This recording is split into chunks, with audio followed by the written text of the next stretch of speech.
Anatomy? Ugh, gross. Simplified boxes for drawing good hands?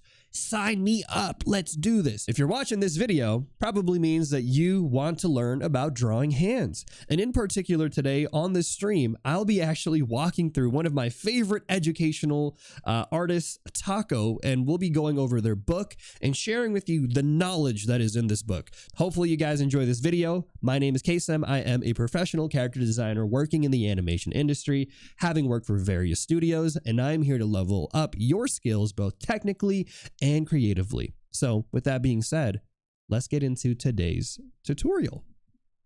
So this is also part of my after school art crew. So this is a private stream. So if you're watching this now on YouTube, if I do turn this to a YouTube video, chances are this is going to be a highly edited version. So if you want to see the full live stream version of this, you gotta join the after school art crew. That's where some of the best people in the community are at. You get the real-time interactions and all of that. So I kind of touched on it already in the last video, but the main things that I want to talk about right now is that when you're looking at the finger, right, any one of your fingers here, but let's just, well, actually, maybe not the thumb. The thumb's a bit of a weird exception, but if you pick any of your 4 fingers here, they're effectively going to be comprising of 3 little sections right here. And these 3 sections are part of the phalange bone. Okay, the phalanges are these fingers here. So from the outer side of your fingers, you're going to have some concavity, meaning concavity means that things are going to kind of curve inward a little bit, but not too much. Like you'll kind of see here, there's a little bit of an exaggeration. So it's actually a little bit more subtle than that. I would say it's more like you got like a curve, and then maybe like it curves back here for like that fingernail, right? But for the most part, when you look at it here, there's a concavity because from the upper portion here of the finger, that is where it's going to be mostly bone, right? So depending on how bony your hands are, mine are pretty bony, you're going to see a lot of those joints kind of create that kind of subtle kind of curvature. On the other side though, right, on the padded side of your hand, you are going to have a little bit of fat pads, and these fat pads will kind of help create more of that convex shape that you're going to see here, right? So like the fingers are going to be more rounded, more softer on that side. Other things to look into are proportions. Proportions are going to play a big role in getting good, accurate fingers.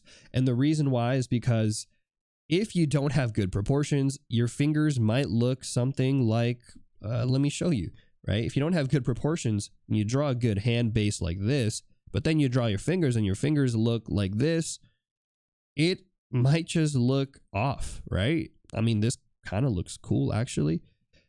So having proportions will definitely help make your hands look and feel more believable. And that doesn't mean that they have to be realistic proportions. They can be proportions that are relative to your style, right? So everyone's got a style. Some artists might want to draw the fingers like this. So keep that in mind. But whatever it is that you do, make sure you have a clear perspective of the proportions that you're working with. And so with the fingers here on the inner part, you're going to have, for example, this roughly equidistant proportions of the fingers. And that's kind of easy to remember.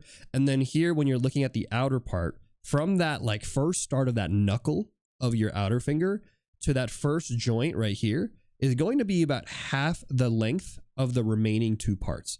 So you might be like, Kaycem, what the heck does that all mean? Don't worry about it for now, because we're going to actually apply it later on. So first and foremost, we're going to take a look at the fingers and how the fingers are going to bend in front view. The reason why this will be important for us is because when we can establish how the fingers will bend in front view, we can then start doing things like bending the fingers, which will open up so many avenues for posing your hands, right? So when I look at this hand here and I have like this finger bending, I imagine that when you bend the finger, right, when you bend the finger forward like this, and actually do it yourself, because this is what I always encourage you guys to do, you'll notice that that first joint actually doesn't really move all too much. It might go back a little bit, but for the most part, a lot of the bending actually happens at the tip. And so you'll see most of the motion coming in from that like movement there.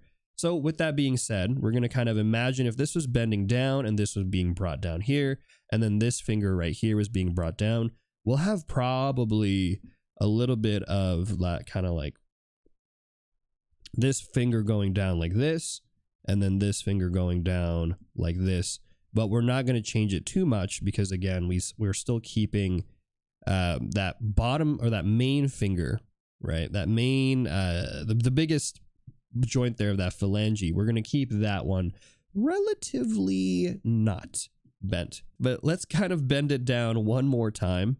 And effectively, what we're going to get now is an interesting kind of bend, because here, as we kind of get all the way down, effectively what happens is from this like section, right, the finger now really is kind of like all the way bent right here. We're going to have that halfway mark for that second joint. And then effectively this finger now is kind of bending forward. So yay, we have here a bent finger. Nice and easy, nice and chill, hopefully. And so you might also be wondering again, why are we going through this process of learning how to bend a finger? This should be easy stuff. I think it's important to go through this because effectively a lot of drawing, this might sound crazy when I say this, but a lot of drawing effectively is easy, right? If I ask you to draw a circle, that should be easy. If I ask you to draw a square, that should be easy. What makes, I think, drawing hard is that you're not just drawing one square, you're not just drawing one circle, but all of these components of drawing a circle and drawing various squares, and then you draw them in perspective, and then you draw different shapes, and then you think about lighting, and you think about proportion. And so all of these things naturally build up. And so you get a whole series of simple things that lead to a complex image. And so in many ways, that's how I think about drawing hands, right? Individually, you can probably draw a finger and a nail and all that stuff. But what becomes hard is when, like, okay, well, you're not just drawing one finger, you're drawing 5 fingers. And these fingers have very specific spacings between them. And then on top of that, they have to connect to the palm of the hand. And then that palm of the hand has to connect to a wrist. And I'm sure you guys get the whole picture there. So now let's actually put this into practice by placing these fingers and this whole bending concept to an actual whole hand. So we're going to utilize some of the techniques from my last video, but if you haven't seen that yet, that's okay. I'll just kind of briefly explain it. But really, I like to break down the palm into 2 shapes. Or you can think about it into 2 shapes. First, you can think about it as a square shape. And this square shape for the palm is going to really comprise of the carpal bones as well as the metacarpals. And then at the joints of that metacarpal bones, for those of you who care about the anatomy, we're going to add kind of like a little bit of a subtle curve, right? And then from there, let's also go in and add that thumb joint. And you'll see from that demo that I did over here, the way that we like to kind of like slap on that thumb is we're going to try to think about it as going in about, let's just say, halfway from that like square section. So you can imagine that square that we drew, a little bit of halfway there. And we just kind of put this triangular shape here, right? Now, if you want the anatomy for this and how this is happening, you can think of this as the actual metacarpal joint that is connecting to the carpal bones. We actually have an anatomy series on my channel as well. I'm sure some of you have already seen it. But if you guys want the full like anatomical breakdown of the hands, I would recommend checking out that video because that will give you a little bit more of the nuanced details. I think the whole point of this series and this whole taco book series is I'm showing you guys simplifications of the anatomy so that way you can apply your drawings quicker. And also, if for those of you who have zero interest at all in anatomy, which is okay, if you have zero interest in that, then this would also be helpful for you as well. You're just like, anatomy? Ugh, gross. Simplified boxes for drawing good hands? Sign me up. Let's do this. So imagine we had here this finger right here. And we all we have to do is just place this finger appropriately now. And then we can effectively draw some interesting kind of like hand shapes, right? Now, when it comes to spacing, this is where I think it's valuable, but I like to kind of, again, break it down into that third And then from that like rough third, this is where I put that middle finger in. Then like right here is where I'm going to put that that pointer finger in here. And then right here, we can put the third finger, the ring finger. And then last but not least, we have that like pinky, which kind of goes into this curve right here. But I try to give a little bit of distance as you can see, right? So from there, let's go in and let's start adding in other fingers, right? Now we're going to get into that complexity conversation that we talked about earlier. So when you're looking at these fingers, you might say like, okay, well, maybe if I just took, this finger and if I duplicate it a couple times, right? Maybe I'll get a good finger. But the problem is this is where complexity happens. Notice how weird this looks. This is disgusting. This looks like the thumbs from Spy Kids. Don't do this because, and again, right? This is where complexity happens. This is actually a good YouTube thumbnail. Don't do this. Okay. Let me show you guys what you want to do instead. This is gross. This is actually disgusting. So first and foremost, let's not forget some of the techniques that we talked about from that first video. So let's not forget flow, right? Gesture. Oh my gosh, dude. I've seen so many hand drawings in the past where artists are so focused on drawing French fries, right? They're so focused on drawing on the forms that they forget that there's always gesture and flow. So let's utilize that first and establish just kind of a rough idea of where we want those fingers to be utilizing the gesture. Then from there, let's keep in mind again, that there is anatomy and that these bones of the fingers are going to be connecting all the way down here to that lower section of the palm. And so by nature of that, we can actually imagine a bit of a more organic bending. Already off the bat, I think we have like established a good, I think, foundation, right? Like I feel happy about this. I feel less scared about this hand than the one that we drew on the other side. But there's more to it than just drawing this base, because now we have to think about another complexity, which is when you are bending your hands and you're spreading them out like this, you'll notice that some of the fingers are actually going to bend in certain directions. For example, this pointer finger right here, it might bend a little bit more inward, right? And so all of these fingers are going to kind of naturally curve a little bit towards that center. Something to keep in mind is that when I first did this demo, you can't just slap a finger on the hand here, because what ends up happening here is this is not how this works, right? It's not like the finger and the palm are two separate things. When you think about it, you have to realize that this finger bone actually connects, right? It connects here to the portion of the metacarpal, right?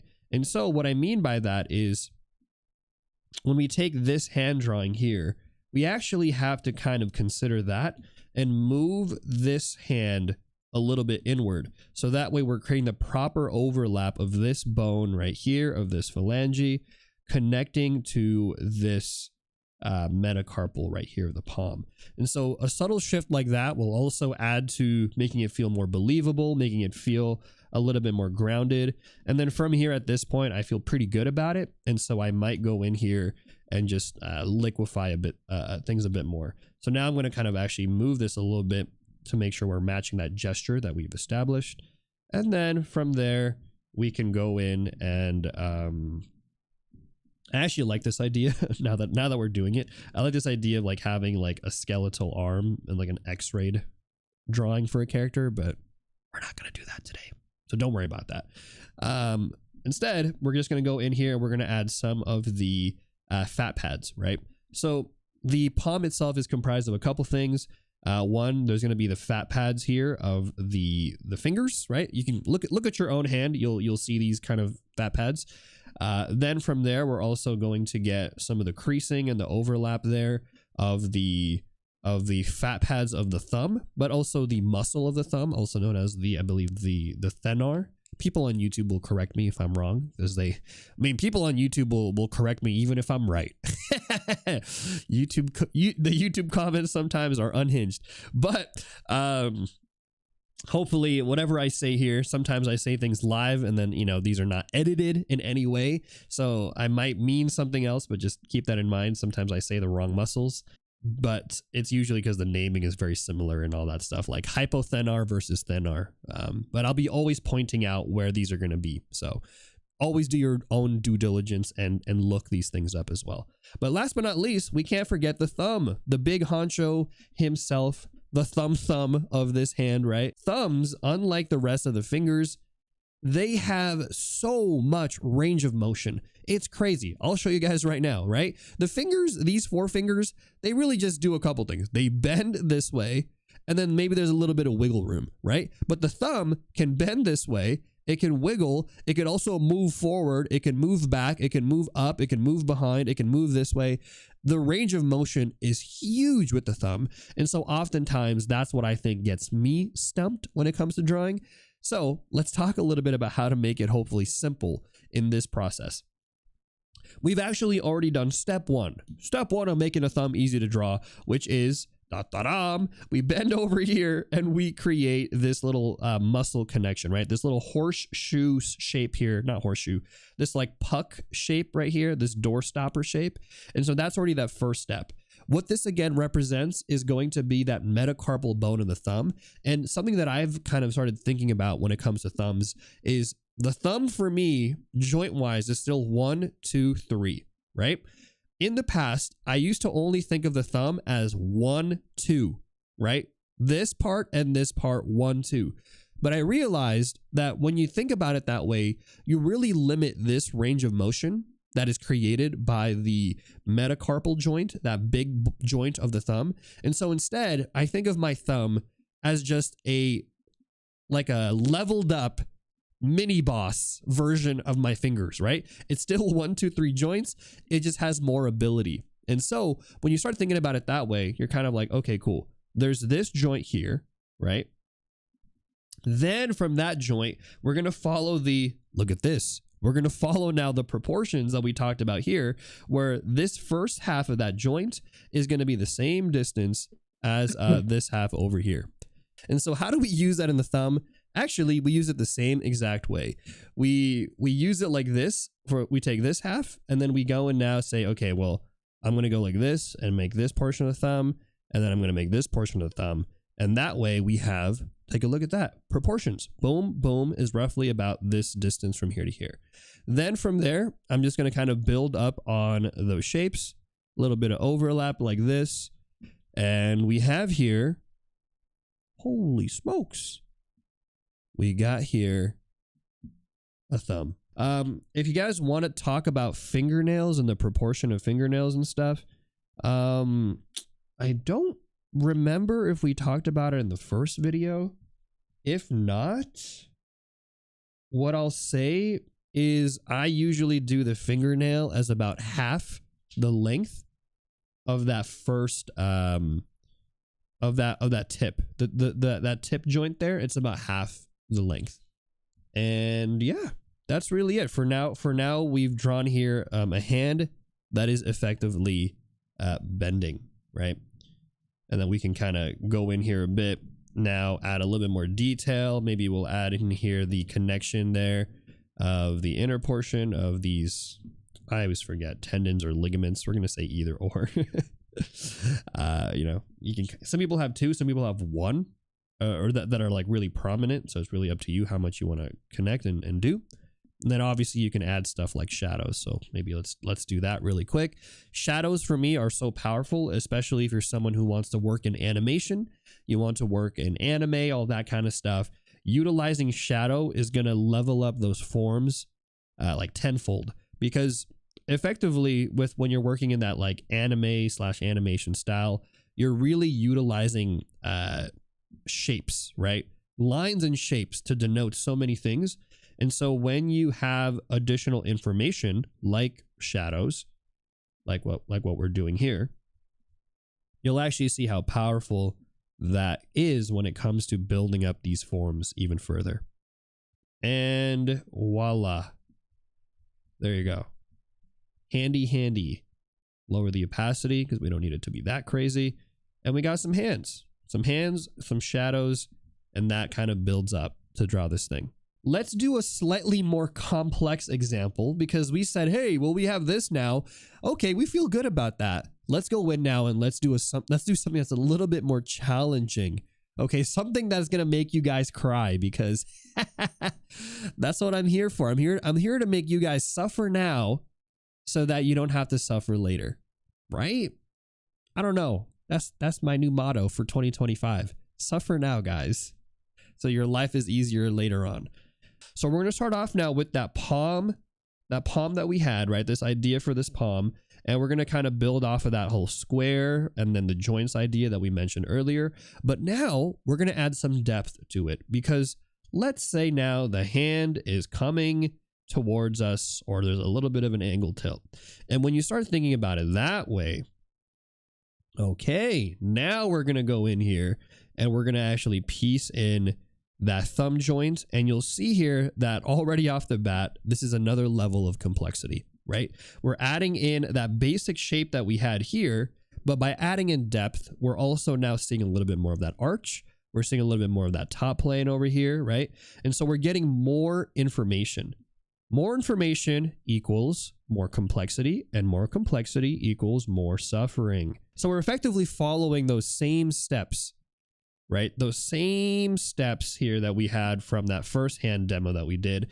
All we're doing now is we're adding perspective. Oh my gosh, perspective.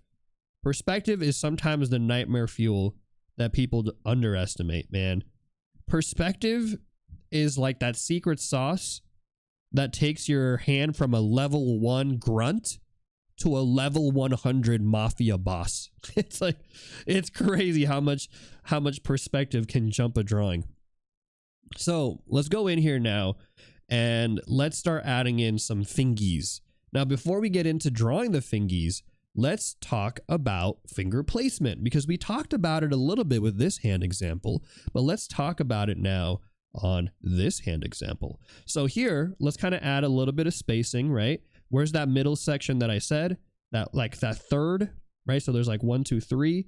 That 1, 2, 3 is going to help us figure out where we want that middle finger to kind of be placed roughly. Okay. Then we're going to place here this finger like this. Then we're going to kind of figure out where this finger is. And then let's not forget the pinky. Now the pinky's kind of small, right? So again, we're going to kind of fit it in there as a little joint. But now the next stage is, okay, well, let's kind of break it down a little bit more, right? We have this kind of cool little shape. Let's not forget that bending here of the hand now. So here we have like this kind of the shape here from that thumb going down like this, kind of splits. It like splits that hand a little bit. There's also the portion there of the, like, I'm just imagining I'm doing it for you guys, right?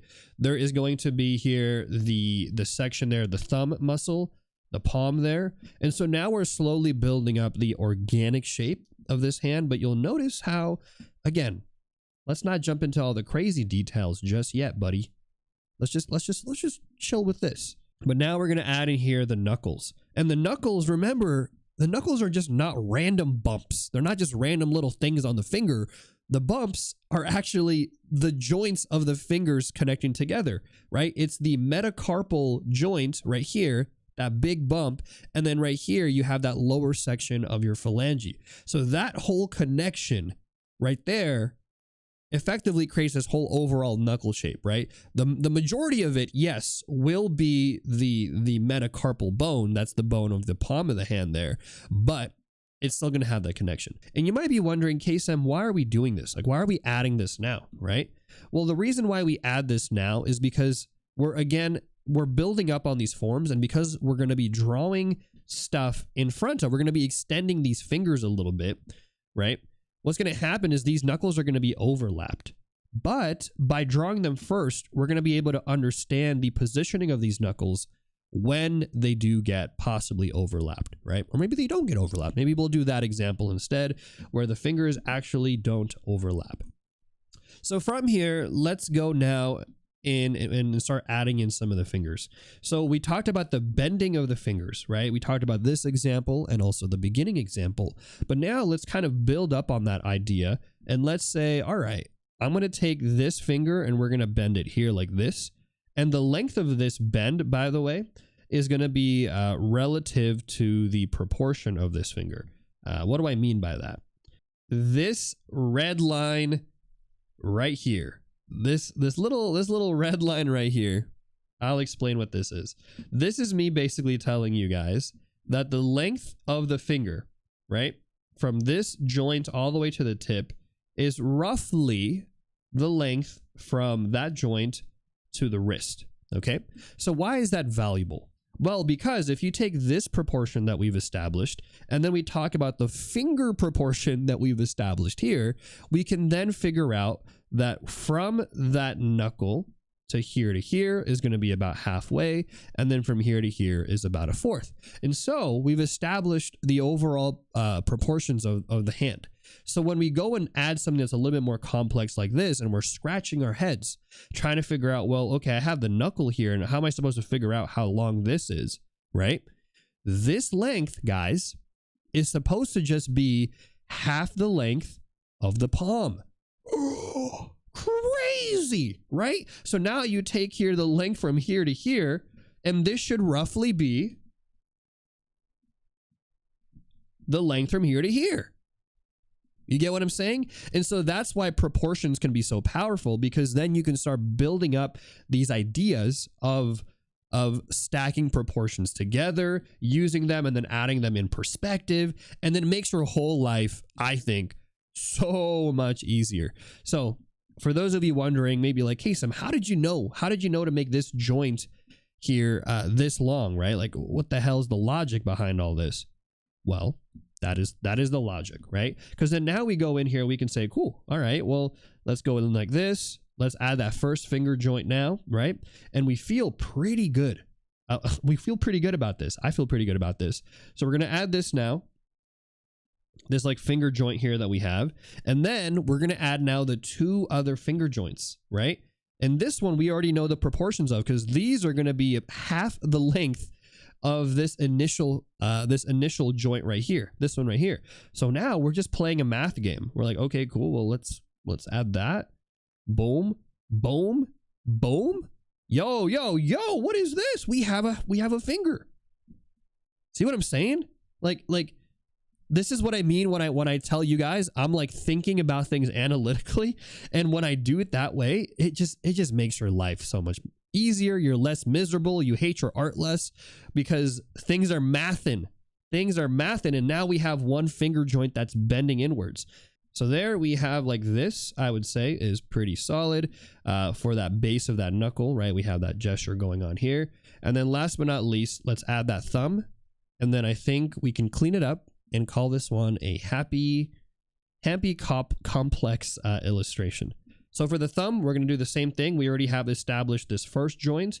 This first joint right here is going to create that fat pad there. But then really all we're going to do is we're going to take this, and we have here some of the complexity of the hand. We have here maybe some of the complexity of the joints, but we're just going to kind of place that thumb in halfway, right? Because we have the length already established.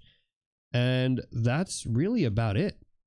Again, it's a little funky and complex when you look at it at the end of the result. But I think when you are trying to just build it up piece by piece, you can kind of see how that thought process, I think, will make your drawings of hands a little bit less scary.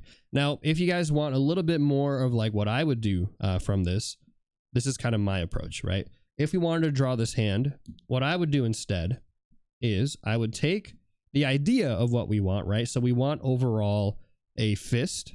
So I would actually go in here and I would kind of group that fist together like so, right? And kind of imagine that overall shape that I want. Then I'd figure out where I want that thumb to be placed.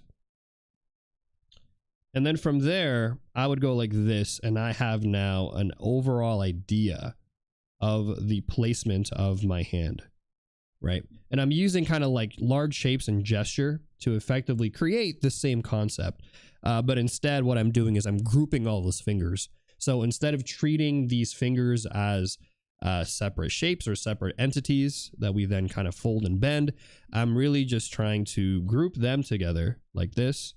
And then from those groupings, we can then clean that up to create. And then last but not least, let's also add some shadows, because we like to add shadows out here. And shadows really helps create more depth. I think it really sells the image. So we're going to create some shadows right here.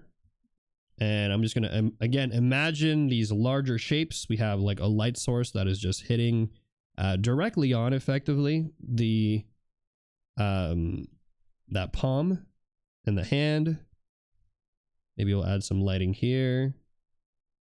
Boom. There's some backlighting right there. Bone.